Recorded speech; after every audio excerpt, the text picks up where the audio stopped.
अस्सलाम वालेकुम। SM news के साथ मैं हूं मुक़द्दर रज़ा। SM न्यूज़ स्टूडियो में खुशामदीद। खबरों का सिलसिला बढ़ाते हुए खबर शामिल करते हैं कराची से। कराची के इलाके नाथ नाज़म आबाद में नामालूम मोटरसाइकिल सवार मुल्ज़मान ने दिन दहाड़े फायरिंग करके समाजी रहनुमा की बेटी को कत्ल कर दिया।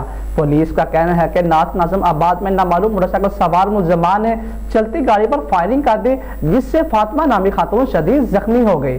मुतासरा खातून को तिब्बी अमदाद के लिए अब्बासी शहीद अस्पताल लाया गया, जहां वो दौरान इलाज दम तोड़ गई है। मजीद तफसीलात जानते हैं ब्यूरो चीफ जुल्फकार अली से।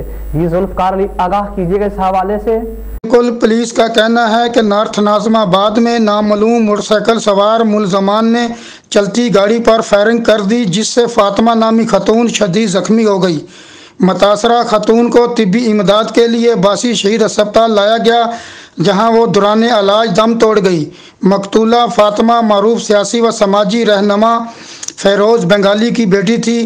गुज़श्ता रोज़ दिन दहाड़े नौजवान लड़की के फायरिंग से हलाकत की CCTV फोटोज मंजर आम पर आ गई है, जिसमें मोटरसाइकिल पर सवार दो मुल्ज़मान को पीछा करते देखा जा सकता है। गाड़ी गली में मुड़ने पर मुल्ज़मान को मुड़ते भी देखा जा सकता है। गली में मुड़ने के बाद मोटरसाइकिल पर सवार पीछे बैठे शख्स ने लड़की पर फायर किया। फोटोज में मुल्ज़मान फायरिंग के बाद रॉन्ग वे फरार होते नजर आ रहे हैं। वाक़े का मुकदमा फेरोज़ बंगाली की मदीयत में नार्थ नाज़माबाद थाने में दर्ज कर लिया गया है। फेरोज़ बंगाली ने अपनी बेटी के कत्ल के शुबा में अपने दामाद वाहिदुल्ला और इसके साथियों को नामजद किया है।